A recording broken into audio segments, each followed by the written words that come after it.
ನಮಸ್ಕಾರ ಎಲ್ರಿಗೂ, welcome to KPSC Times. So ಇವಾಗ ಪೊಲೀಸ್ ಕಾನ್ಸ್ಟೇಬಲಿಂದು ರೆಕ್ರೂಟ್ಮೆಂಟು ಏನು ಕಾಲ್ ಫಾರ್ಮ್ ಮಾಡಿದ್ದಾರೆ ಅದರ ರಿಲೇಟೆಡ್ಡು ಏನೇನು ಡೀಟೇಲ್ಸು ಎಲ್ಲದನ್ನೂ ಕೂಡ ನಾವು ಈ ವಿಡಿಯೋಲಿ ನೋಡ್ಕೊಳ್ಳೋಣ. ಸೊ ಎಷ್ಟು ವೇಕೆನ್ಸಿಗಳಿದ್ದಾವೆ, ಅದಾದಮೇಲೆ ರಿಕ್ರೂಟ್ಮೆಂಟಿನ ಬೇರೆ ಡೀಟೇಲ್ಸ್ ಏನೇನಿರ್ತವೆ, ಏನು ಲಾಸ್ಟ್ ಡೇಟ್ ಅಪ್ಲೈ ಮಾಡ್ಕೊಳ್ಳೋದಕ್ಕೆ ಎಷ್ಟು ಅಮೌಂಟು, ಅದಾದಮೇಲೆ ಲಾಸ್ಟ್ ಇಂಪಾರ್ಟೆಂಟ್ ಇರೋವಂಥದ್ದು ನಮಗೆ ಯಾವ್ದು ಓದಬೇಕು, ಏನು ಬುಕ್ ಲಿಸ್ಟ್ ಇದೆ, ಯಾವ್ದು ಓದಬೇಕು, ಇವನ್ನೆಲ್ಲದನ್ನೂ ಕೂಡ ನಾವು ಇದರಲ್ಲಿ ನೋಡ್ಕೊಳ್ಳೋಣ. ಸೊ ನೀವು ಚಾನಲ್ಗೆ ಹೊಸಬರಾಗಿದ್ದರೆ ಚಾನಲ್ನ ಸಬ್ಸ್ಕ್ರೈಬ್ ಮಾಡೋದು ಮರೆಯೋಕ್ಕೆ ಹೋಗ್ಬೇಡಿ. ಅದೇ ಥರ ಬೆಲ್ ಐಕನ್ನು ಕೂಡ ಪ್ರೆಸ್ ಮಾಡ್ಕೊಂಡಿರಿ. ಸೊ ಇವಾಗ ರೀಸೆಂಟಾಗಿ ಇದನ್ನು ಸ್ಟಾರ್ಟ್ ಮಾಡ್ಕೊಂಡಿದ್ದರು ಕರ್ನಾಟಕ ಸ್ಟೇಟ್ ಪೊಲೀಸ್ ಅಥವಾ KSP ಕಡೆಯಿಂದ ಅಂತ ಹೇಳ್ಬಿಟ್ಟು. ಸೊ ಇದರಲ್ಲಿ ಫಸ್ಟ್ ಒನ್ನು ಫೀಸ್ ಸ್ಟ್ರಕ್ಚರ್ ನಾವು ನೋಡ್ಕೋಬೇಕು ಅಂತಂದರೆ general category 2A 2B 3A 3B ಅವ್ರಿಗೆಲ್ಲರಿಗೂ ಕೂಡ ಅಮೌಂಟು 400 ರುಪೀಸ್ ಇರುತ್ತೆ ಪೇ ಮಾಡ್ಕೊಳ್ಳೋದಕ್ಕೆ. ಸೊ ಅಪ್ಲೈ ಮಾಡ್ಕೊಳ್ಳೋದಕ್ಕೆ ಅಮೌಂಟು 400 ಇರುತ್ತೆ. SC ST ಮತ್ತು ಕ್ಯಾಟಗರಿ 1ಗೆ 200 ರುಪೀಸು ಇವರು ಅಮೌಂಟ್ ಇಟ್ಕೊಂಡಿದ್ದಾರೆ. ಸೊ ಸ್ಟಾರ್ಟ್ ಆಗಿರುವಂಥದ್ದು ನಿನ್ನೆ ಸ್ಟಾರ್ಟ್ ಆಗಿದೆ. ಇದು 25th ಮೇಯಿಂದ ಸ್ಟಾರ್ಟ್ ಆಗಿದೆ. ಸೊ 25th ಜೂನ್ವರೆಗೂ ಕೂಡ ಇದು ಇರುತ್ತೆ. 25th ಜೂನು 6 ಗಂಟೆವರೆಗೂ ಕೂಡ ಇರುತ್ತೆ. ಸೊ ನೀವು ಈ ಟೈಮ್ ಮಧ್ಯದಲ್ಲೇ ಇದನ್ನು ಪೇ ಮಾಡ್ಕೊಂಡಿರಿ. ಲಾಸ್ಟಲ್ಲಿ ಕೆಲವೊಂದು ಸರಿ ಇವರ ವೆಬ್ಸೈಟು ಕೂಡ ತುಂಬ ಜಾಸ್ತಿ ಹ್ಯಾಂಗ್ ಆಗ್ತಿರುತ್ತೆ. ಹ್ಯಾಂಗ್ ಆಗ್ತಿರೋದ್ರಿಂದ ಆಮೇಲೆ ಲಾಸ್ಟಲ್ಲಿ ಕಂಪ್ಲೇಂಟ್ ಮಾಡ್ತಾರೆ, ನಾವು ಇಲ್ಲಿ ಅಪ್ಲೈ ಮಾಡ್ಕೊಳಕ್ಕಾಗಿಲ್ಲ ಅಂತ. ಸೊ ಅದಕ್ಕೆ ಆದಷ್ಟು ಇವಾಗಲೇ ನೀವು ಅಪ್ಲೈ ಮಾಡ್ಕೊಂಡಿರಿ, ತುಂಬ ಹೆಲ್ಪ್ಫುಲ್ ಆಗಿರುತ್ತದು. ಅದಾದಮೇಲೆ ಇದು ಅಪ್ಲೈ ಮಾಡಿಕೊಂಡು ಪೇಮೆಂಟ್ ಮಾಡ್ಕೊಳ್ಳೋದಕ್ಕೆ 28th ಜೂನ್ವರೆಗೂ ಕೂಡ ಟೈಮ್ ಕೊಟ್ಟಿದ್ದಾರೆ. ಅಂತಂದರೆ ಅಪ್ಲೈ ಮಾಡ್ಕೊಳ್ಳೋದಕ್ಕೆ 26th ಇರುತ್ತೆ. 26th ಸಾಯಂಕಾಲ 6 ಗಂಟೆಗೆ ಕ್ಲೋಸ್ ಆಗೋಗ್ಬಿಟ್ಟಿರುತ್ತೆ. 26th ಅಪ್ಲೈ ಮಾಡ್ಕೋಬೇಕು ಅಂತಂದರೆ ಆಗಲ್ಲ, 25th ಲಾಸ್ಟ್ ಇರುತ್ತೆ. ಅದೇ ಅಪ್ಲೈ ಮಾಡ್ಕೊಳ್ಳೋದಕ್ಕೆ ಇದ್ರ ಒಳಗಡೆನೇ ಅಪ್ಲೈ ಮಾಡ್ಕೊಂಡಿರಿ. ಅದಾದಮೇಲೆ ಅವರು ಓಪನ್ ಮಾಡ್ಕೊಂಡಿರಲ್ಲ. ಟೋಟಲ್ ವೇಕೆನ್ಸೀಸ್ ಎಷ್ಟಿದೆ ಅಂತ ಹೇಳ್ಬಿಟ್ಟು ಹೇಳ್ತಾ ಇದ್ದಾರೆ. ಸೊ ಇಲ್ಲಿ ಮೇಲಿಗೆ 2393, ಅದಾದಮೇಲೆ ಫೀಮೇಲಿಗೆ 799, ಅದಾದಮೇಲೆ ಕಲ್ಯಾಣ ಕರ್ನಾಟಕ ರೀಜನ್ ನಾವು ನೋಡಬೇಕು ಅಂತಂದರೆ 266 ಮತ್ತು 75. ಸೊ ಸುಮಾರು ನಮಗೆ 3500ವರೆಗೂ ಕೂಡ ವೇಕೆನ್ಸಿ ಇದೆ ಅಂತ ಹೇಳ್ಬಿಟ್ಟು ಹೇಳ್ಬೋದು. ಸೊ 4000 ಅಂತ ಹೇಳ್ತಾ ಇದ್ದಾರೆ, ಬಟ್ ಎಕ್ಸಾಕ್ಟ್ ನಂಬರ್ಸ್ ಬಂದ್ಬಿಟ್ಟು ಎಷ್ಟಿರುತ್ತೆ. ಅದಾದಮೇಲೆ ಮೋಸ್ಟ್ ಇಂಪಾರ್ಟೆಂಟ್ ಏನು ಅಂತಂದರೆ ಕ್ವಾಲಿಫಿಕೇಷನು, ಯಾರು ಅಪ್ಲೈ ಮಾಡಬೇಕು ಅಂತ ಹೇಳ್ಬಿಟ್ಟು ಅಥವಾ ಯಾರು ಅಪ್ಲೈ ಮಾಡ್ಬೋದು ಅಂತ. ಸೊ ಇದರಲ್ಲಿ ಮಿನಿಮಮ್ ಕ್ವಾಲಿಫಿಕೇಷನ್ ಬಂದ್ಬಿಟ್ಟು PUC ಅಂತ ಮೆನ್ಷನ್ ಮಾಡಿದ್ದಾರೆ, ಇಲ್ಲ ಅಂತಂದರೆ ಡಿಪ್ಲೊಮೊ. ಸೊ PUC ಅಥವಾ ಡಿಪ್ಲೊಮೊ ಮಾಡ್ಕೊಂಡಿರಬೇಕು ಅಂತ ಹೇಳ್ಬಿಟ್ಟು. ಸೊ ಡಿಪ್ಲೊಮೊ PUC ಇದು ಮಿನಿಮಮ್ ಕ್ವಾಲಿಫಿಕೇಷನು. ಸೊ ಇವಾಗ ನೀವು ಇದ್ರ ಮೇಲ್ಗಡೆ ಏನಾದರೂ ಕ್ವಾಲಿಫಿಕೇಷನ್ ಮಾಡ್ಕೊಂಡಿರ್ಬೋದು, BA BCom ಇಲ್ಲ ಅಂತಂದರೆ ಇಂಜಿನಿಯರಿಂಗು, ಏನೇ ಕ್ವಾಲಿಫಿಕೇಷನ್ ಮಾಡ್ಕೊಂಡಿದ್ರು ಕೂಡ ಅಪ್ಲೈ ಮಾಡ್ಕೋಬೋದು. ಬಟ್ ಮಿನಿಮಮ್ ಕ್ವಾಲಿಫಿಕೇಷನ್ ಬಂದ್ಬಿಟ್ಟು PUC ಮತ್ತು ಡಿಪ್ಲೊಮೊ ಇರುತ್ತೆ, NIOS ಸರ್ಟಿಫಿಕೇಟ್ ಇರುವಂಥದ್ದು. ಪ್ಯಾಟರ್ನ್ ಮತ್ತು ಸಿಲೆಬಸ್ನ ನಾವು ನೋಡ್ಕೊಳ್ಳೋಣ. ಸೊ ಇದರಲ್ಲಿ ಒಂದೇ ಪೇಪರ್ ಇರುತ್ತೆ. ಸೊ ಫಸ್ಟು ನೋಡಬೇಕು ಅಂತಂದರೆ ಇದರಲ್ಲಿ ಫಸ್ಟು ಬಂದ್ಬಿಟ್ಟು ನಮಗೆ ಟೆಸ್ಟ್ ನಡೆಸ್ತಾರೆ. ಅದಾದಮೇಲೆ 1:5 ರೇಷಿಯೋ ಅಲ್ಲಿ ಫಿಸಿಕಲ್ ಟೆಸ್ಟಿಗೆ ಕರೆಸಿರ್ತಾರೆ. ಅಂತಂದರೆ ಫಸ್ಟು ಮಲ್ಟಿಪಲ್ ಚಾಯ್ಸ್ ಕ್ವೆಶನ್ಸಿಂದು ಏನು ರಿಟರ್ನ್ ಟೆಸ್ಟ್ ಇರುತ್ತಲ್ಲ ಅದನ್ನು ಕರೆಸಿರ್ತಾರೆ. ಸೊ ಇದರಲ್ಲಿ ಒಂದು ಪೇಪರ್ ಇರುತ್ತೆ. ಸೊ ಒಂದು ಪೇಪರಿಗೆ 100 ಮಾರ್ಕ್ಸ್ ಇರುತ್ತೆ, ಆಯಿತಾ. ಸೊ ಒಂದು ಪೇಪರಿಗೆ 100 ಮಾರ್ಕ್ಸು. ಸೊ 100 ಕ್ವೆಶನ್ಸ್ ಇರುತ್ತೆ, ಅದಕ್ಕೆ 100 ಮಾರ್ಕ್ಸು. ತುಂಬ ಇಂಪಾರ್ಟೆಂಟ್ ಏನು ಅಂತಂದರೆ ಒಂದು ಕ್ವೆಶನಿಗೆ 1 ಮಾರ್ಕ್ಸು, ಬಟ್ ಒಂದು ತಪ್ಪು ಆನ್ಸರಿಗೆ 0.25 ಮಾರ್ಕ್ಸು ಕಟ್ ಮಾಡ್ತಾರೆ.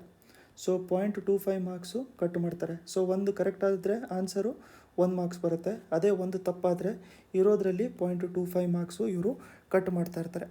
ಸೊ ಇದು ತುಂಬ ಇಂಪಾರ್ಟೆಂಟ್, ಒಂದೇ ಒಂದು ಪೇಪರ್ ಇರುತ್ತೆ. ಸಿಲೆಬಸ್ನ ನಾವು ನೋಡ್ಕೋಬೇಕು ಅಂತಂದರೆ ಇಲ್ಲೇ ಮೆನ್ಷನ್ ಮಾಡ್ಕೊಂಡಿದ್ದಾರೆ. ಹಿಸ್ಟ್ರಿ ಕೇಳ್ತಾರೆ, ಹಿಸ್ಟ್ರಿ ಇಂಪಾರ್ಟೆಂಟು. ಅದಾದಮೇಲೆ ಜಾಗ್ರಫಿ ಕೇಳ್ತಾರೆ, ಎಸ್ಪೆಷಲಿ ಇದರಲ್ಲಿ ಇಂಡಿಯನ್ ಜಾಗ್ರಫಿ ಮತ್ತು ಕರ್ನಾಟಕ ಜಾಗ್ರಫಿ. ಹಿಸ್ಟ್ರಿಯಲ್ಲೂ ಅಷ್ಟೇ, ಇಂಡಿಯನ್ ಹಿಸ್ಟ್ರಿ, ಕರ್ನಾಟಕ ಹಿಸ್ಟ್ರಿ. ಅದಾದಮೇಲೆ ಪಾಲಿಟಿ ಕೇಳ್ತಾರೆ. ಅದಾದಮೇಲೆ ಸೈನ್ಸ್ ಇರುತ್ತೆ. ಕರೆಂಟ್ ಅಫೇರ್ಸ್ ಅಂತೂ ತುಂಬ ಇಂಪಾರ್ಟೆಂಟ್ ಇರುತ್ತೆ, ಡೈರೆಕ್ಟ್ ಕ್ವೆಶನ್ಸ್ ಕೇಳ್ತಾ ಇರ್ತಾರೆ. ಮೆಂಟಲ್ ಎಬಿಲಿಟಿ ಇರುತ್ತೆ. ಅದಾದಮೇಲೆ ಎಕ್ಸ್ಟ್ರಾ GK ಕ್ವೆಶನ್ಸು ಅಥವಾ ಜನರಲ್ ಅವೇರ್ನೆಸ್ಸು ಆ ಥರದ್ದು ಕ್ವೆಶನ್ಸು ಕೂಡ ಕೇಳಿರ್ತಾರೆ. ಇಷ್ಟೇ ಇರುವಂಥದ್ದು ಸಿಲೆಬಸ್ ಇದ್ರದ್ದು. So history, geography, polity, science. So ಸೈನ್ಸಲ್ಲಿ ಕರೆಂಟ್ ಅಫೇರ್ಸ್ ರಿಲೇಟೆಡು ಕೇಳ್ಬೋದು, ಇಲ್ಲ ಅಂತಂದರೆ static questions, application based questions ಕೂಡ ಕೇಳ್ತಾರೆ ಡೈರೆಕ್ಟಾಗಿ. ಕರೆಂಟ್ ಅಫೇರ್ಸು ಡೈರೆಕ್ಟ್ ಕ್ವೆಶನ್ಸ್ ಇರುತ್ತೆ, ಮೆಂಟಲ್ ಎಬಿಲಿಟಿ, ಅದಾದಮೇಲೆ ನೆಕ್ಸ್ಟು ಎಕ್ಸ್ಟ್ರಾ ಜನರಲ್ ಅವೇರ್ನೆಸ್ ಇರುತ್ತಲ್ಲ ಅವನ್ನೆಲ್ಲ ಕೇಳ್ತಾ ಇರ್ತಾರೆ. ಹಿಸ್ಟ್ರಿ ಮತ್ತು ನಾವು ಪಾಲಿಟಿ ನೋಡ್ಕೋಬೇಕು ಅಂತಂದರೆ ಹಿಸ್ಟ್ರಿಯಲ್ಲಿ ತುಂಬ ಇಂಪಾರ್ಟೆಂಟ್ ಇರುವಂಥದ್ದು ಇದು ಇಂಡಿಯನ್ ನ್ಯಾಷನಲ್ ಮೂಮೆಂಟ್ ಇರುತ್ತಲ್ಲ, ಸೊ ಅದು ತುಂಬ ಇಂಪಾರ್ಟೆಂಟ್ ಇರುತ್ತೆ. ಅಂತಂದರೆ 1857ಇಂದ ಹಿಡಿದ್ಬಿಟ್ಟು 1947ವರೆಗೂ ಏನು ಈವೆಂಟ್ಸ್ ನಡೆದಿದ್ದಾವೆ ಅವೆಲ್ಲದು ತುಂಬ ಇಂಪಾರ್ಟೆಂಟು. ಅದರಲ್ಲೂ ಕೂಡ ನಾವು ನೋಡಬೇಕು ಅಂತಂದರೆ ಇವೆಲ್ಲ ಆ್ಯಕ್ಟ್ಸ್ಗಳೆಲ್ಲ ಬಂದಿತ್ತಲ್ಲ, ಆ್ಯಕ್ಟ್ಸು, ಅದಾದಮೇಲೆ ಗವರ್ನರ್ ಜನರಲ್ ಯಾರ್ಯಾರಿದ್ರು, ವೈಸ್ರಾಯ್ ಯಾರ್ಯಾರಿದ್ರು, ಅದಾದಮೇಲೆ ಅವರು ತೊಗೊಂಬಂದಿರೋಂಥ ರೂಲ್ಸ್ ರೆಗ್ಯುಲೇಷನ್ ಏನು, ಯಾವ್ಯಾವ ಥರದ್ದು ನ್ಯೂಸ್ ಪೇಪರ್ಸ್ಗಳೆಲ್ಲ ಪಬ್ಲಿಷ್ ಮಾಡ್ತಾಯಿದ್ರು, ಅದಾದಮೇಲೆ ಬೇರೆ ಬೇರೆ ಥರದ್ದು ವರ್ನಾಕ್ಯುಲರ್ ಪ್ರೆಸ್ ಆ್ಯಕ್ಟು, ಇಲ್ಲಾಂತಂದರೆ ಫ್ಯಾಕ್ಟ್ರೀಸ್ ಆ್ಯಕ್ಟು, ಈ ಥರದ ಕ್ವೆಶನು, ಅದಾದಮೇಲೆ ಎಜುಕೇಷನ್ ರಿಲೇಟೆಡ್ ಏನೇನು ಪಾಲಿಸೀಸ್ ಮಾಡ್ಕೊತಾಯಿದ್ರು, ಸಿವಿಲ್ ಸರ್ವಿಸಸ್ ರಿಲೇಟೆಡ್ ಏನೇನು ಪಾಲಿಸೀಸ್ ಮಾಡ್ಕೊತಾಯಿದ್ರು, ಅದಾದಮೇಲೆ 1919 ಆ್ಯಕ್ಟು, 1909 ಆ್ಯಕ್ಟು, ಸ್ವದೇಶಿ ಮೂಮೆಂಟು, ನಾನ್ ಕೋಆಪ್ರೇಷನ್ ಮೂಮೆಂಟು, ಇವೆಲ್ಲದು ಕೂಡ ತುಂಬ ಇಂಪಾರ್ಟೆಂಟ್ ಇರುತ್ತೆ ಹಿಸ್ಟ್ರಿಯಲ್ಲಿ ಪಾರ್ಟ್ಸಲ್ಲಿ. ಪಾಲಿಟಿಯಲ್ಲಿ ನಾವು ನೋಡ್ಕೋಬೇಕು ಅಂತಂದರೆ ಪಾಲಿಟಿಯಲ್ಲಿ ಮೋಸ್ಟ್ ಇಂಪಾರ್ಟೆಂಟ್ ಬಂದ್ಬಿಟ್ಟು ನಮಗೆ fundamental rights, fundamental duties, directive principles, state policy ಇದು, ಅದಾದಮೇಲೆ president, emergency provisions, prime minister ಮತ್ತು council of ministers, prime minister, council of ministers, ಅದಾದಮೇಲೆ ಪಾರ್ಲಿಮೆಂಟ್ ಅದಾದಮೇಲೆ ಸುಪ್ರೀಂ ಕೋರ್ಟು, ಹೈಕೋರ್ಟು, ಅದಾದಮೇಲೆ ಸ್ಟೇಟ್ ರಿಲೇಟೆಡ್ ನೋಡಬೇಕು ಅಂತಂದರೆ ಇದರಲ್ಲಿ ಗವರ್ನರ್ ಬರ್ತಾರೆ, ಅದಾದಮೇಲೆ ನಮಗೆ chief minister, council of ministers ಬರ್ತಾರೆ, ಅದಾದಮೇಲೆ ಇಲ್ಲಿ ಲೆಜಿಸ್ಲೇಟಿವ್ ಅಸೆಂಬ್ಲಿ, ಲೆಜಿಸ್ಲೇಟಿವ್ ಕೌನ್ಸಿಲು, ಇವೆಲ್ಲದು ಕೂಡ ಇಂಪಾರ್ಟೆಂಟ್ ಬರುತ್ತೆ ಪಾಲಿಟಿಯಲ್ಲಿ. ಜಾಗ್ರಫಿಯಲ್ಲಿ ನಾವು ನೋಡಬೇಕು ಅಂತಂದರೆ ಏನೇನು ನಮ್ಮಲ್ಲಿ ಸಾಯಿಲ್ ಸ್ಟ್ರಕ್ಚರ್ಸ್ ಇದ್ದಾವೆ, ಅದಾದಮೇಲೆ ಬೇರೆ ಬೇರೆ ಥರದ್ದು ಕ್ಲೈಮೇಟ್ ಕಂಡೀಷನ್ಸು, ವೆದರು, ಇವೆಲ್ಲದು ಇಂಪಾರ್ಟೆಂಟ್ ಆಗಿರುತ್ತೆ, ಅಟ್ಮಾಸ್ಫಿಯರು, ಇವೆಲ್ಲದು ಇಂಪಾರ್ಟೆಂಟ್ ಆಗಿರುತ್ತೆ, ಮಿನರಲ್ ರಿಸೋರ್ಸಸ್ಸು, ಎನ್ವೈರ್ಮೆಂಟು, ಇವೆಲ್ಲದು ಕೂಡ ತುಂಬ ಇಂಪಾರ್ಟೆಂಟ್ ಇರುವಂಥದ್ದು ಕ್ವೆಶನ್ಸು ಕೇಳ್ತಾ ಇರ್ತಾರೆ. ಸೊ ಫಸ್ಟು ಬಂದ್ಬಿಟ್ಟು ನಮಗೆ ಇಲ್ಲಿ ಫಸ್ಟು ರಿಟರ್ನ್ ನಡೆಸ್ತಾರೆ. ಸೊ ರಿಟರ್ನಲ್ಲಿ ಯಾರ್ಯಾರು ಕ್ಲಿಯರ್ ಆಗಿರ್ತಾರಲ್ಲ ಅದನ್ನು 1:5 ರೇಷಿಯೋ ಅಲ್ಲಿ ಎಷ್ಟು ರಿಕ್ರೂಟ್ಮೆಂಟ್ ಇದ್ದಾರೆ ಆ ರೇಷಿಯೋ ಅಲ್ಲಿ ಎಂಡ್ಯೂರೆನ್ಸ್ ಟೆಸ್ಟಿಗೆ ಕರೆಸಿರ್ತಾರೆ, ಅಂತಂದರೆ ಫಿಸಿಕಲ್ ಟೆಸ್ಟಿಗೆ ಕರೆಸಿರ್ತಾರೆ. ಸೊ ಫಸ್ಟು ರಿಟರ್ನ್ ನಡೆಯುತ್ತೆ, ರಿಟರ್ನ್ ಆದಮೇಲೆ ನಮಗೆ ಏನಾಗುತ್ತೆ ಫಿಸಿಕಲ್ ಟೆಸ್ಟು ಕಂಡಕ್ಟ್ ಮಾಡ್ತಾರೆ. ರಿಟರ್ನ್ ಇಂದು ರಿಸಲ್ಟ್ ಬಂದ ಮೇಲೆ, ಸೊ ಫಿಸಿಕಲ್ ಟೆಸ್ಟು ಆದಮೇಲೆ ಅದಾದಮೇಲೆ ಏನು ಮಾಡ್ತಾರೆ ಅಂತಂದರೆ ಇದರಲ್ಲಿ ಕ್ಲಿಯರ್ ಮಾಡಿಕೊಂಡು ರಿಸಲ್ಟ್ ರಿಲೀಸ್ ಮಾಡಿರ್ತಾರೆ. ಇವಾಗ ನಾವು ಬುಕ್ ಲಿಸ್ಟ್ಗಳನ್ನ ನೋಡ್ಕೊಳ್ಳೋಣ. ಮೋಸ್ಟ್ ಇಂಪಾರ್ಟೆಂಟ್ ಏನು ಅಂತಂದರೆ ಸ್ಕೂಲ್ ಟೆಕ್ಸ್ಟ್ ಬುಕ್ಸು. ಸೊ ಇದರಿಂದ ಡೈರೆಕ್ಟ್ ಕ್ವೆಶನ್ಸ್ ಕೇಳಿರ್ತಾರೆ.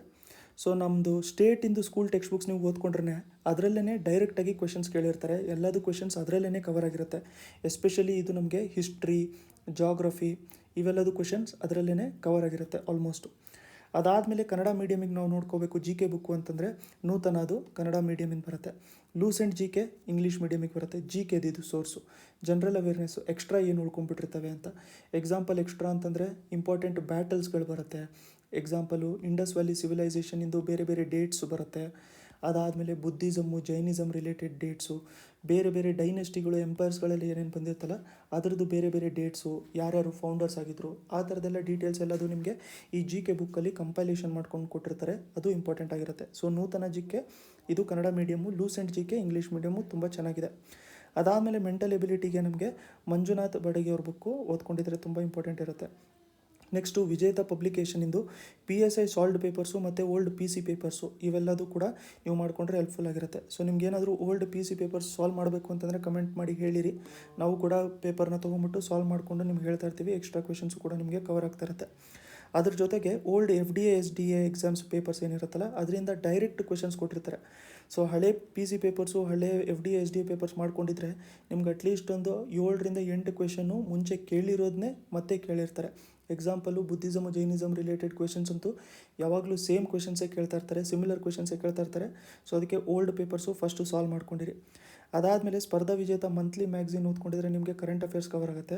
ಅದ್ರ ಜೊತೆಗೆ ನಾವು ಕೂಡ KPSC ಟೈಮ್ಸು, KPSC ಕನ್ನಡಿಗ ಕಡೆಯಿಂದ 1 ಲೈನರ್ ಕರೆಂಟ್ ಅಫೇರ್ಸ್ ಮಾಡ್ಕೊಂಡಿರ್ತೀವಿ.